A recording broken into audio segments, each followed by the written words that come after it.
You're listening to Self-Conscious with Chrissy Teigen, an Audible original podcast. Join me as we explore the cutting edge of health, wellness, and personal growth with the world's leading experts and thinkers. From inspiring stories to actionable insights, our conversations aim to help you lead a healthier, happier, and more productive life.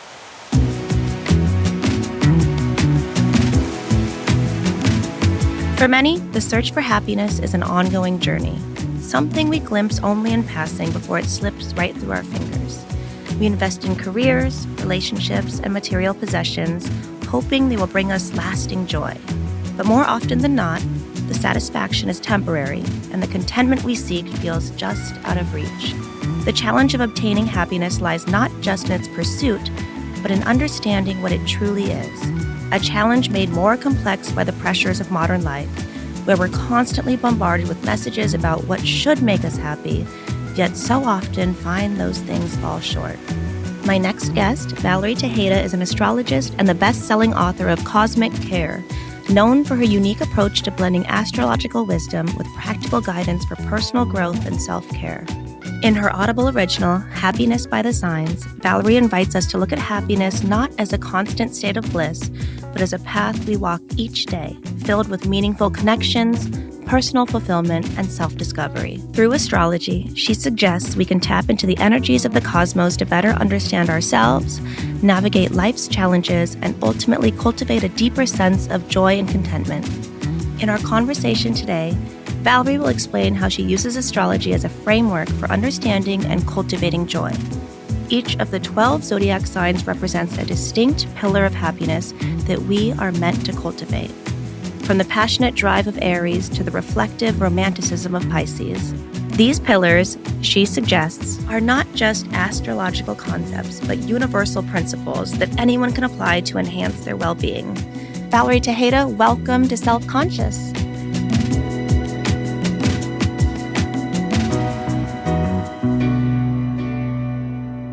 First of all, thank you so much for being here. I love astrology. I think that I actually am way more into the stars and the moon and the planets, way more than anyone would expect. Yeah. I don't really talk about it a ton.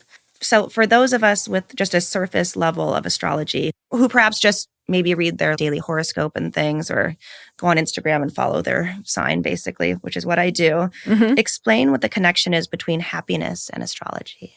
Well, astrology is a really great cosmic tool. It's almost like a map in a way for us to get to know ourselves better and to kind of see our strengths, our weaknesses, or shadow traits, as I like to refer to them as. And so through that cosmic tool, we're able to see the things that can maybe bring us more happiness and more joy and help us feel more grounded.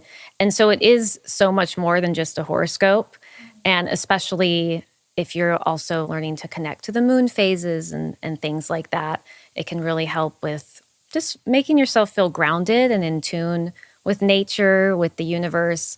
So there's really so much more to it than the horoscope. It's just a great tool is what I always like to say. It's a tool that we all can utilize for our well-being, for our happiness and things like that. So you say that you're an astrologer who goes by traditional planetary rulers. Unpack for us what that means and why it's important to understand. Okay, so each astrology sign has a planetary ruler, and some astrologers go by modern and traditional, and some go by traditional. I like to go by traditional. I feel like it fits the energy of the signs better, and it also has been around longer. And each planetary ruler has like an archetype. So like Cancer, for example, is ruled by the moon. So the archetype of the moon is like nurturing, your home, your space, like the things we were talking about. And I think it just gives this extra layer of maybe understanding your sign, understanding your energy. So that's why I like to use the traditional. But modern, a lot of astrologers use it too. There's no really right or wrong way. I think it's more of a preference. But yeah, that's the one that I like. This series is built on the idea that each star sign has a key happiness pillar as its foundation. What, in your mind, are the key pillars? So it's interesting because all of the signs have a pillar that I assign to them for Happiness by the Signs. And I feel like they all are key pillars in their own way. They all play an important role for us and the happiness that we deserve in our life and kind of using those as like direction to find that happiness. So I wouldn't say that one of them is necessarily a key. I think they all kind of flow together. Aries starts with passion as being their pillar, and then Taurus is savor. Gemini is playful. I think that was gratitude, right? Or Sagittarius is gratitude. And so they all kind of tie in together. And I think it's almost about what resonates with someone more when they're listening to the project or connecting to the pillar. It's what kind of resonates most with you if all of them don't. And you start with Aries. Why? Yes. So Aries is the first sign of the zodiac. So it's the first sign of the zodiac calendar. So because of such, that's why I started with that, made it the first pillar in the happiness pillar. And it's the first one. Explain to me how you use gratitude in your work and why it's so important to you. Okay, so for me, gratitude has always been my self-care, well-being, happiness anchor, you could say. I literally think about gratitude on the daily. It is everything to me. I feel like because I've had trauma in my life. I've had, some things in my life that's been challenging like everybody else, and gratitude has always been the thing that keeps me grounded, that keeps my head above water if needed. And I've always found that no matter what, like even if the circumstance is so shitty, I can always find something to be grateful for. So I think it's just a beautiful practice. And it really helps with cultivating happiness, joy, and just empathy for others because yes. you understand like how blessed and lucky you are. Yes, exactly. Yeah, the empathy and compassion is definitely comes from gratitude as well. How does your sign's ruling element, fire, earth, air, water, influence the way you approach happiness and self-care? I love to look at the elements for self-care because I think it can help us determine a self-care practice that can be good for us. When I look at earth signs, spending time in nature, doing grounding rituals can be really effective. Fire signs, rituals that involve fire, like writing something down and burning it away and imagining it releasing and leaving is really effective. Water signs, things that usually are rituals connected to the moon or rituals connected to water can be really great. And air rituals involving journaling and writing and stuff like that, since they're like intellectual signs, can be really effective. So the element can give you another piece of things to look at for your own self-care and happiness. Across all the 12 pillars, what are some of your favorite rituals? Gosh, I know I keep saying I love the gratitude one. I like the cord cutting one and the Scorpio What is that? pillar as well. It's this way of releasing something that's no longer serving you. You imagine cutting the cord away. So it's removing it from your life. It's a visualization practice because that pillar is release. I like the savor pillar of Taurus, just that idea of savoring like what we're doing. Because I think it's so easy for like life to just pass us by and we miss so many little things. So to like pause and savor our coffee or our pastry, or I say coffee and pastry because that's like my favorite things. It's all about those little small joys. I like that pillar a lot. I like them all, honestly. So can you set up one of these pillars for us? Savor, for example. How does it work in connection with star signs and why that word? The idea was to create a happiness pillar inspired by each of the signs' energy, so it could apply to everybody.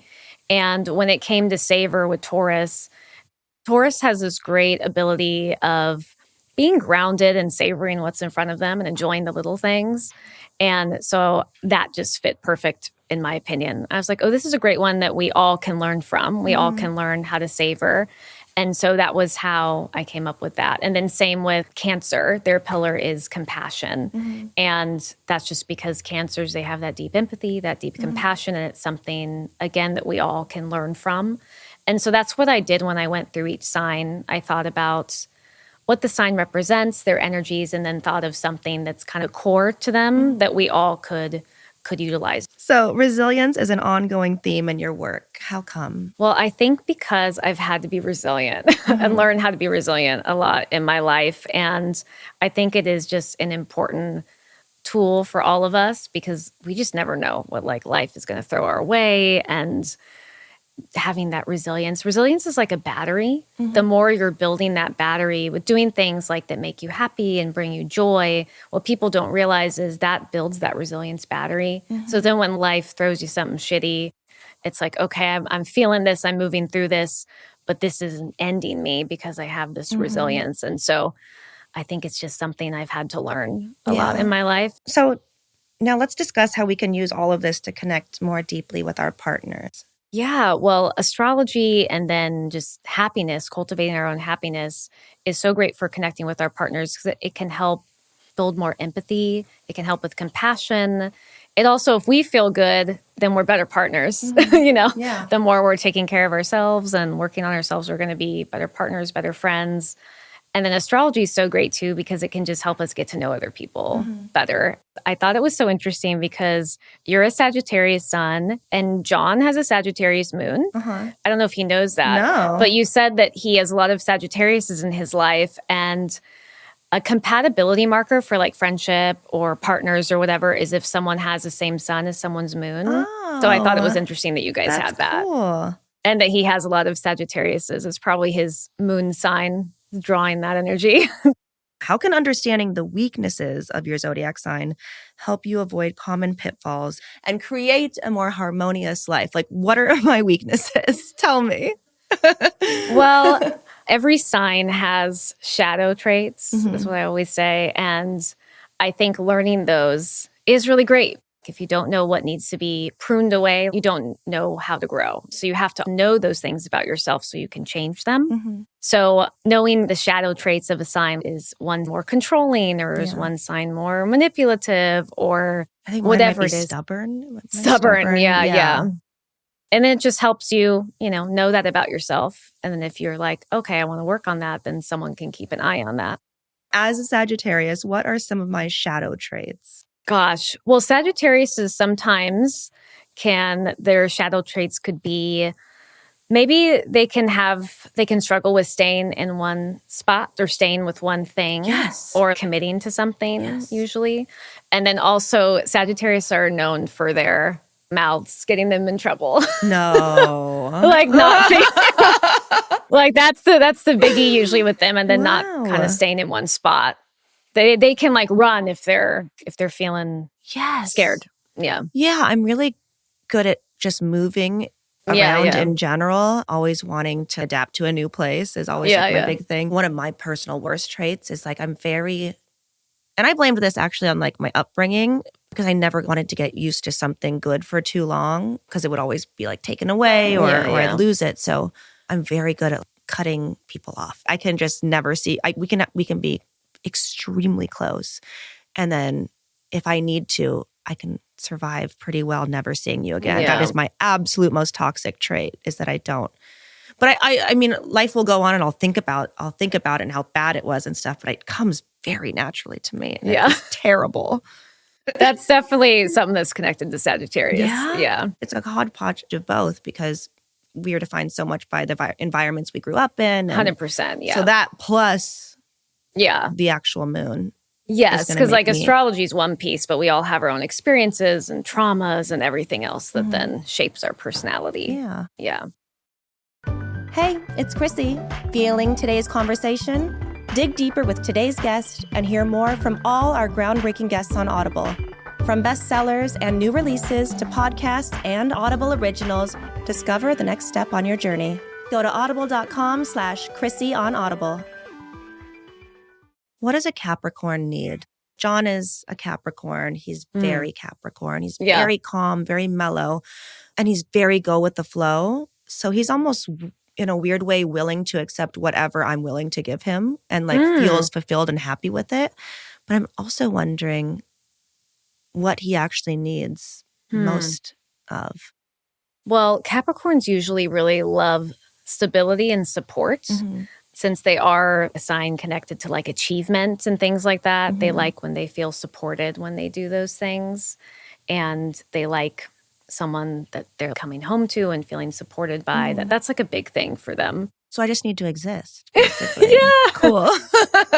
They like stable home environment and stuff like that. Yeah. That is very someone real. cheering them on when they're doing things. Yeah. Yeah. He does need a lot of praise. Yeah. I do find that. Yes. They like praise. Yeah. They like praise. And I'm like, you get it all the time. You're doing big shows. That's enough. Like they're praising you. Yeah. That's plenty. So for somebody new to astrology, what would you say is the most important first step in beginning to incorporate it into your life? I think learning your birth chart, even just going on an app and learning about your birth chart. What is your big three, sun, moon, and rising are good ones to start with. And just learning about those signs and seeing if they resonate. And then also paying attention to the moon cycles and kind of connecting with those, seeing if there's rituals that resonate with you, because it's happening every month and it's something we all can connect to if we want to. And I think that's kind of an easy way in as well, like learning about that.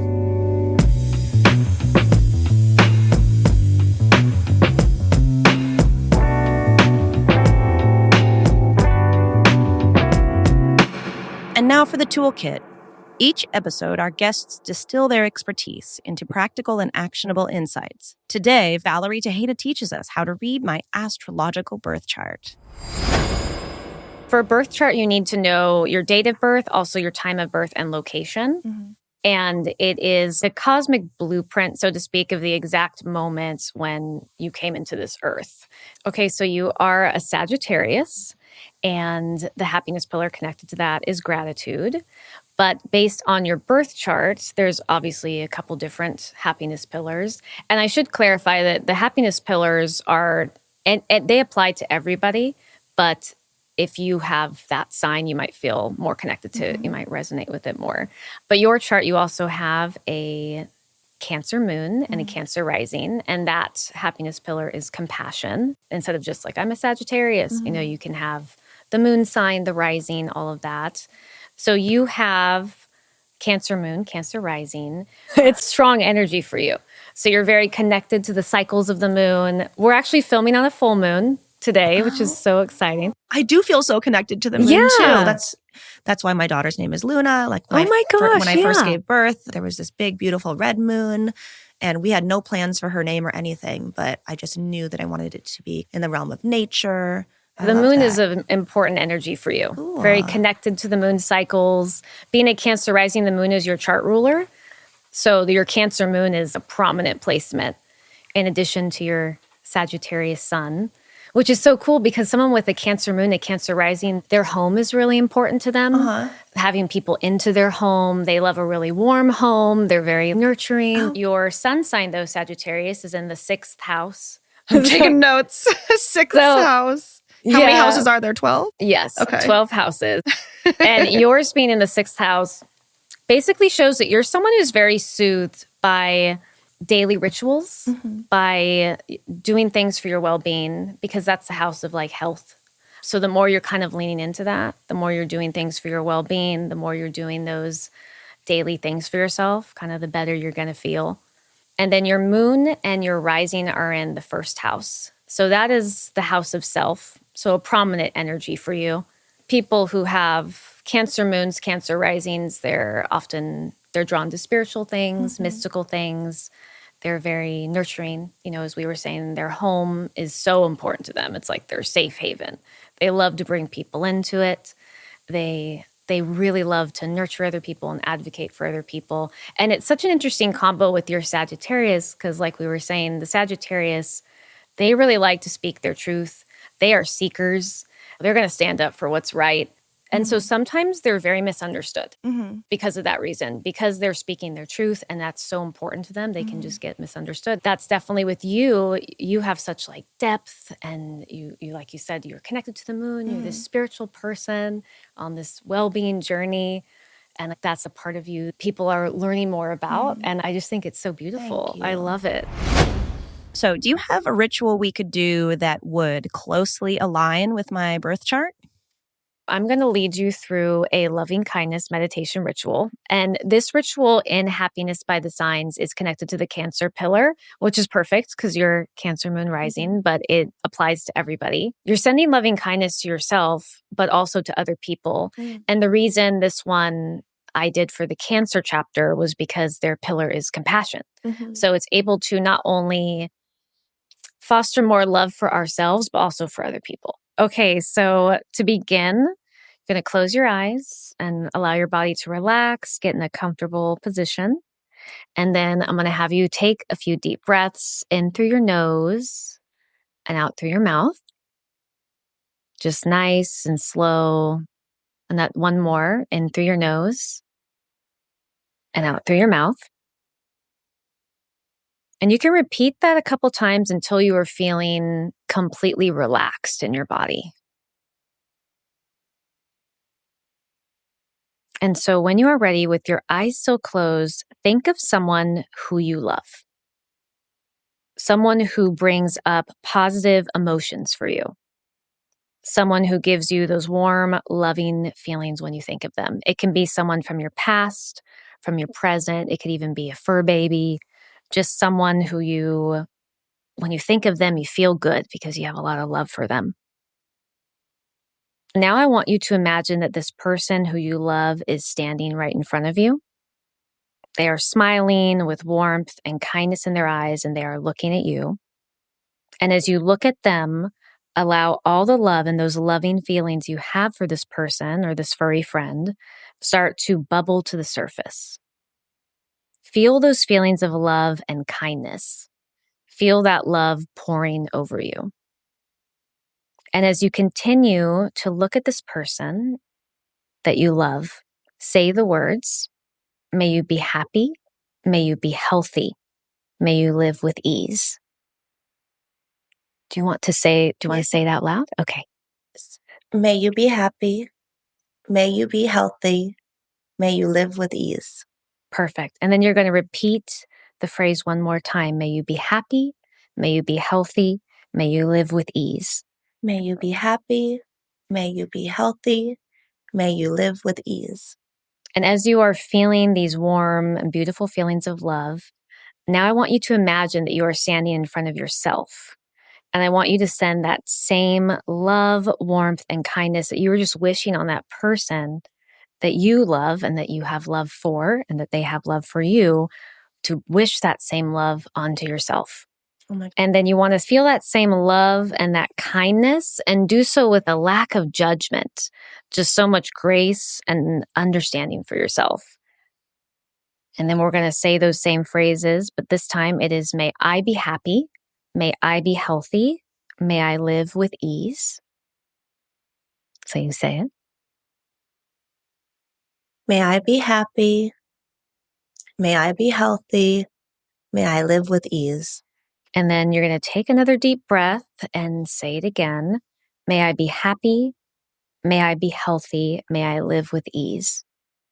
May I be happy. May I be healthy. May I live with ease.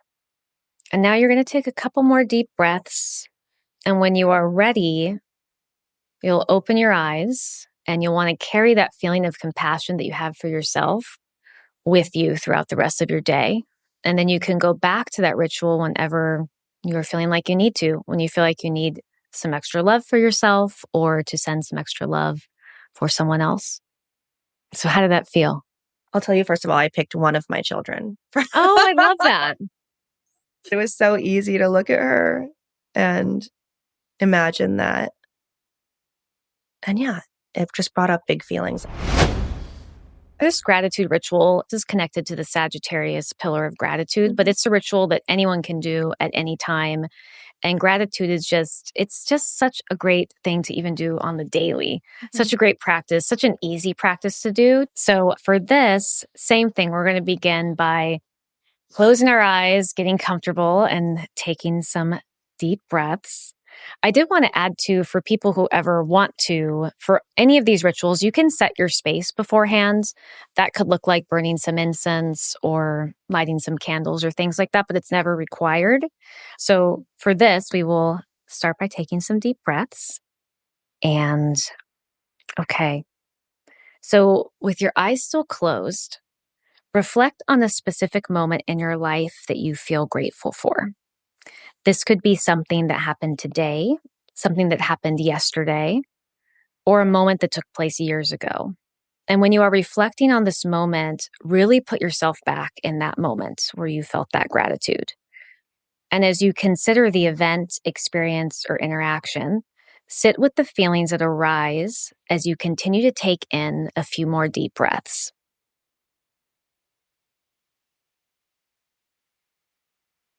Now, while simmering on that feeling of gratitude and joy, think about something in your life that you are grateful for right now. It could be something that feels small but is actually big, like air in your lungs. Or it could be something big, like a new job that you just started. Or it could be the love you have for a fur baby or friend or a child or a significant other. Just think about something that in this moment you are grateful for. And if you want, you could even take out a journal or a piece of paper and write about how you were feeling. The idea is to open up those feelings of gratitude. And once you do, it can call even more gratitude into your life. So yeah, we're not going to have her write that down, obviously. Okay. So with your eyes still closed, here, actually, let me keep them closed. Let me start over.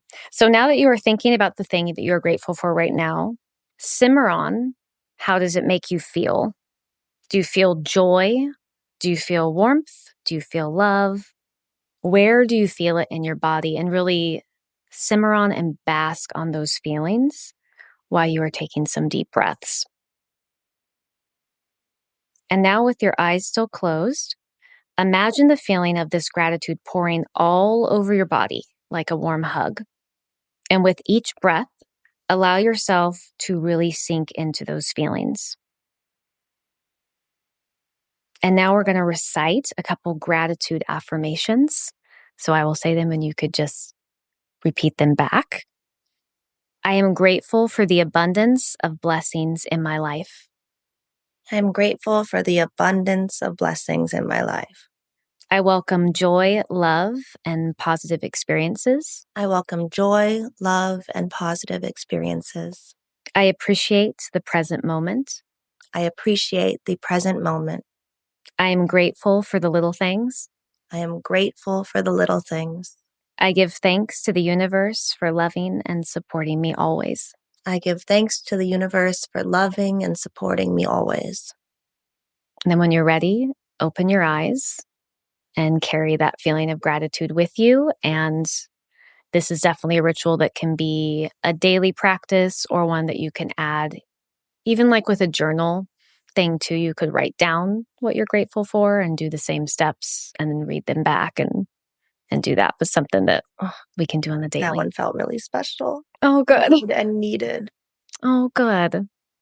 And if I'm totally honest, the thing I'm most grateful for now is this job. I needed something like this so badly in my life. My life is like really chaotic and it's always moving and always crazy. And I don't put my own wellness or mental health at the forefront a lot, even though I talk about it a lot. It's hard to do that, especially when you have 4 kids and everything and you're always on the move. Yeah. But being able to do something like this and get to talk to people like you. Yeah. And it's like a quick masterclass all the time on the most beautiful parts of life. And I get to share that with like really cool people that are in my room.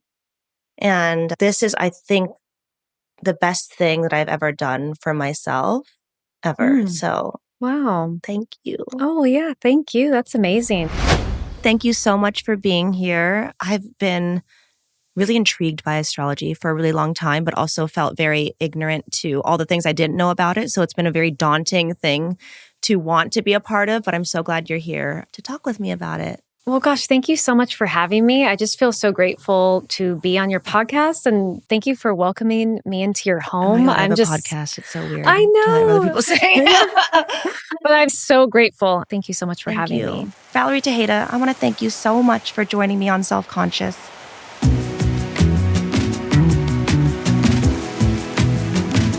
You can find Valerie Tejeda's Audible original, Happiness by the Signs, on Audible. Until then, tune in, turn on, and feel better.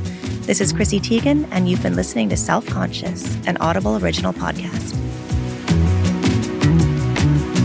This has been an Audible original, produced by Audible and Huntley Productions, hosted by Chrissy Teigen, executive producer for Huntley Productions, Chrissy Teigen, executive producer for Audible, Stacey Creamer, recorded and engineered by Alex Skye, mixed and mastered by Jeremiah Zimmerman, edited by Lisa Orkin.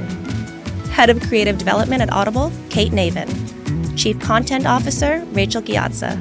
Copyright 2024 by Audible Originals, LLC. Sound recording copyright 2024 by Audible Originals, LLC.